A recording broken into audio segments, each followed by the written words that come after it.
Hello everyone, welcome back to my channel success education point with Sapna. इस video में आज हम देखने वाले हैं हिंदी क्लास 10 का चैप्टर नंबर फर्स्ट है, पार्ट 1, जिसका नाम है माता का अंचल।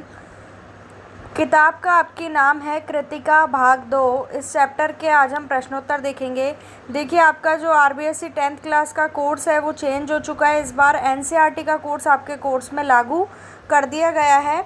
तो आपकी हिंदी की इस बार 2 किताबें चलने वाली हैं। पहली है क्षितिज भाग 2 और ये दूसरी किताब है कृतिका भाग 2। ये 2 बुक्स आपके इस बार आरबीएससी बोर्ड के कोर्स में चलेंगी, ठीक है। क्षितिज भाग 2 जो बुक है उसमें 1 से लेके 7 तक के चैप्टर के क्वेश्चन आंसर्स मेरे चैनल पे पहले से ही मैंने डाल दिए हैं। आप चैनल को सब्सक्राइब कीजिए और जो है वीडियो सारी देख सकते हैं। आज हम कृतिका भाग 2 दूसरी पुस्तक का पहला पार्ट स्टार्ट कर रहे हैं, जिसका नाम है माता का अंचल। इस चैप्टर के आज हम प्रश्नोत्तर देखने वाले हैं। तो चलिए शुरू करते हैं वीडियो को। और पहले की जो क्षितिज वाली बुक है उसके पहले से ही मैंने डाल रखे हैं अपने चैनल पे, तो आप वो भी जाके देख सकते हैं। वीडियो को लाइक ज़रूर करें, शेयर करें, चैनल को सब्सक्राइब करके बेल आइकन को प्रेस करें, जिससे नेक्स्ट वीडियो की नोटिफिकेशन आप तक तुरंत पहुंच सके। हम आपके लिए इतना कुछ करते हैं, तो आप भी केवल इतना कीजिए कि वीडियो को लाइक, शेयर और चैनल को सब्सक्राइब ज़रूर कीजिए। इतना ही हमारे लिए काफ़ी है, ताकि हम जो है मोटिवेट होते रहें और आगे से आगे आपको वीडियोज़, हेल्पफुल वीडियोज़ हैं जो भी देते रहें। तो सबसे पहला प्रश्न है, प्रस्तुत पाठ के आधार पर यह कहा जा सकता है कि बच्चे का अपने पिता से अधिक जुड़ाव था, फिर भी विपदा के समय वह पिता के पास न जाकर माँ की शरण लेता है। आपकी समझ में इसकी क्या वजह हो सकती है? तो इसका उत्तर है, माता से बच्चे का रिश्ता ममता पर आधारित होता है, जबकि पिता से स्नेह पर आधारित होता है। बच्चे को विपदा के समय, विपदा का अर्थ है मुसीबत, विपदा के समय अत्यधिक ममता और स्नेह की आवश्यकता थी। भोलानाथ का अपने पिता से अपार स्नेह था, पर जब उस पर विपदा आई तो उसे जो शांति व प्रेम की छाया अपनी माँ की गोद में जाकर मिली, वह शायद उसे पिता से प्राप्त नहीं हो पाती। माँ के आंचल में बच्चा स्वयं को सुरक्षित महसूस करता है। दूसरा प्रश्न, आपके विचार से भोलानाथ अपने साथियों को देखकर सिसकना क्यों भूल जाता है? तो इसका उत्तर है, यह एक मनोवैज्ञानिक तथ्य है कि बच्चों को खेलने में अपार आनंद की अनुभूति होती है। वह खेल में भूख प्यास भी भूल जाता है। लेखक जब मैया के द्वारा बालों में तेल डालने, उन्हें गूंथने और काला टीका लगाने पर बाल इच्छा के विपरीत से सिसकने लगता है और सिसकते हुए जब बाहर आता है, तब बाहर खड़े अपने साथियों को देखकर उसे खेलने की याद और उसके आनंद की अनुभूति होने लगती है, इसलिए वह सिसकना भूल जाता है। तीसरा प्रश्न, आपने देखा होगा कि भोलानाथ और उसके साथ ही जब तब खेलते खाते समय किसी न किसी प्रकार की तुकबंदी करते हैं। आपको यदि खेलों से जुड़ी तुकबंदी याद हो तो लिखिए। देखिए, भोलानाथ और उसके साथी कीजिएगा ऊपर तीसरे प्रश्न में। अब उत्तर देखिए, हमें खेलों से जुड़ी कुछ तुकबंदियाँ याद हैं जो इस प्रकार हैं।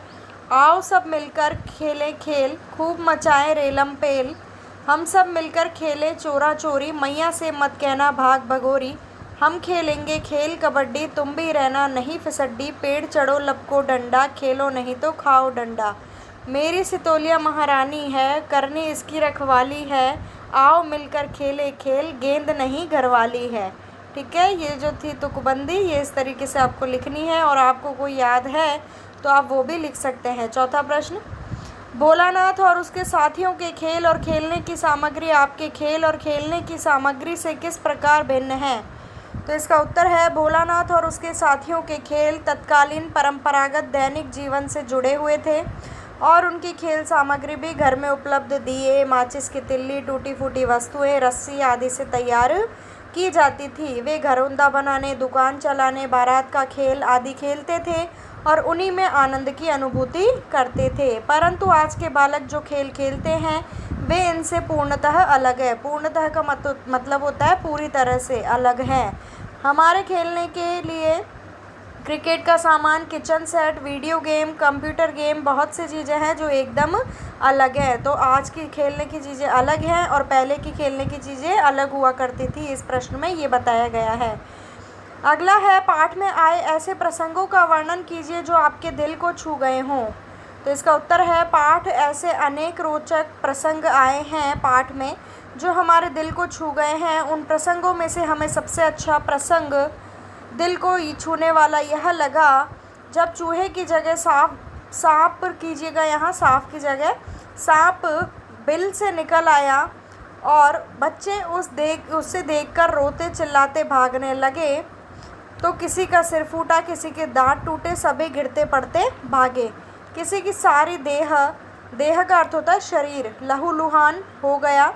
लहूलुहान अर्थात खून से जो है पूरा शरीर लहूलुहान हो गया। पैरों के तलवे कांटों से छलनी हो गए। बालक भोलानाथ एक सुर से दौड़ा आया, घर में घुस गया और माँ की गोद में शरण ली। इसी प्रकार अन्य प्रसंगों में पिता द्वारा मित्रता पूर्वक बच्चों के खेल में भाग लेना। बच्चे भोज, शादी या खेती का खेल खेलते हैं। बच्चे का पिता भी बच्चा बनकर उनके साथ शामिल हो जाता है। यह प्रसंग मन को छूने वाले लगते हैं। अगला प्रश्न छठा, इस उपन्यास अंश में 30 के दशक की ग्राम्य संस्कृति का चित्रण है। आज की जो ग्रामीण संस्कृति में आपको किस तरीके के परिवर्तन दिखाई देते हैं, इसमें ये बताना है आपको कि पहले की ग्रामीण संस्कृति और आज की ग्रामीण संस्कृति में क्या डिफरेंस है, क्या अंतर है। तो देखिए, आज की ग्रामीण संस्कृति भी वह संस्कृति नहीं रही जिसका वर्णन लेखक ने पाठ में किया है।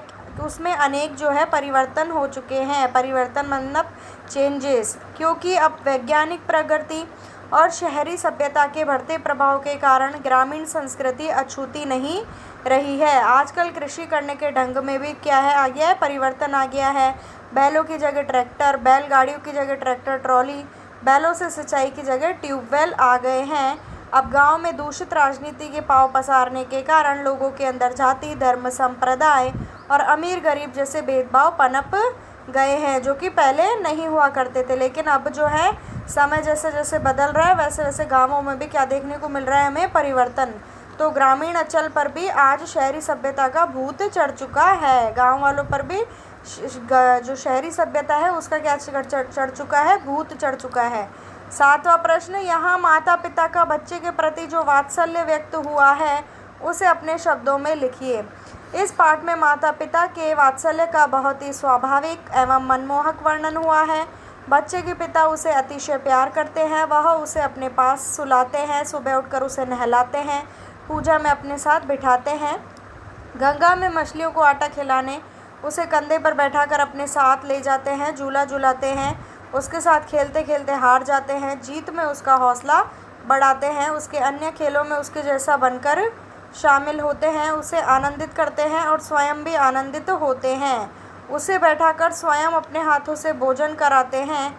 इसके साथ ही बच्चे की माता भी मानो ममता की मूर्ति है। वह पिता के द्वारा बच्चे को भोजन करवाने पर भी ममत्व भाव होता है, ममता का भाव पूरित होकर उसे खाना खिलाती है, उसके सिर में तेल डालती है, बालों को बांधती है, नज़र से बचाने के लिए उसे काला टीका लगाती है। आठवां प्रश्न, माता का अंचल शीर्षक की उपयुक्तता बताते हुए कोई अन्य शीर्षक सुझाइए। तो इसका उत्तर है, लेखक ने इस कहानी का शीर्षक माँ का अंचल उपयुक्त रखा है। इस कहानी में माँ के आंचल की सार्थकता को समझाने का प्रयास किया गया है। बच्चा चाहे लाख अपने पिता के साथ समय व्यतीत करता हो, लेकिन भरपेट खाना तो उसे माँ ही खिलाती है। बच्चा चाहे अपने पिता के बहुत निकट हो, लेकिन घोर विपत्ति आने पर उसे माँ की गोद में ही क्या महसूस होती है, सुरक्षा महसूस होती है। इसलिए इस कहानी के लिए माता का अंचल शीर्षक उपयुक्त है। उपयुक्त अर्थात सही है। मेरी राय में इसका एक और उचित शीर्षक हो सकता है सुनहरा बचपन या शैशव की मधुर स्मृतियाँ। अगला प्रश्न, बच्चे माता पिता के प्रति अपने प्रेम को कैसे अभिव्यक्त करते हैं। तो इसका उत्तर है, बच्चे माता पिता के प्रति अपने प्रेम की अभिव्यक्ति कई तरह से करते हैं। अभिव्यक्ति अर्थात प्रकट करना किसी चीज़ को। तो पहला है माता पिता की गोद में बैठकर या पीठ पर सवार होकर। दूसरा, माता पिता के साथ विभिन्न प्रकार की बातें करके। तीसरा है अपने माता पिता से रोकर या जिद करके कुछ मांगते हैं, फिर बाद में अपना प्रेम अलग अलग तरीके से प्रदर्शित करते हैं। आगे है चौथा, माता पिता को कहानी सुनाने या कहीं घुमा ले जाने की या अपने साथ खेलने को कहकर। माता पिता को अपने दोस्तों के बारे में बताकर या किसी रिश्तेदार के बारे में पूछकर। अगला प्रश्न, इस पाठ में बच्चों की जो दुनिया रची गई है वह आपके बचपन की दुनिया से किस तरह अलग है। इस पाठ में एक की जगह इस कीजिएगा। इस पाठ में बच्चों के जिस दुनिया का वर्णन किया गया है वह लगभग 120 वर्ष पुरानी है। उस समय की दुनिया में बच्चों में क्या थी? सरलता थी। भोले भाले से बच्चे हुआ करते थे पहले। उन्होंने देखी में जो भी खेलने की सामग्री मिल जाती थी उसी से खेलकर क्या करते थे? अपना मनोरंजन करते थे। उनके खेल मनोरंजन में उनका साथ उनके पिता भी निभाते थे। अब हमारे बचपन की दुनिया उस दुनिया से क्या है? पूरी तरह अलग है। हमें अपने पिता का प्यार लेखक के पिता की तरह नहीं मिला, क्योंकि मेरे नौकरी पेशा पिता सुबह जल्दी ही तैयार होकर नौकरी पर चले जाते और रात को थककर कार्यालय से आते हैं। खाना खाकर कुछ समय इधर उधर टहलने के नाम पर घूम फिर कर सो जाते।